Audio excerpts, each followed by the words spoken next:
यही वेदों में लिखा विधान, हवनिया होने दो। यही वेदों में लिखा विधान, हवनिया होने दो। बेटा हवन से कवन फल होला, बेटा हवन से कवन फल होला।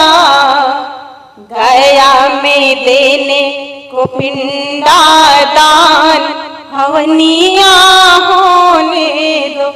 यही वेदों में लिखा विधान, हवनिया होने दो। बेटी हवन से कवन फल होला, बेटी हवन से कवन फल होला। द्वारे पे देने को कन्यादान, हवनिया होने दो।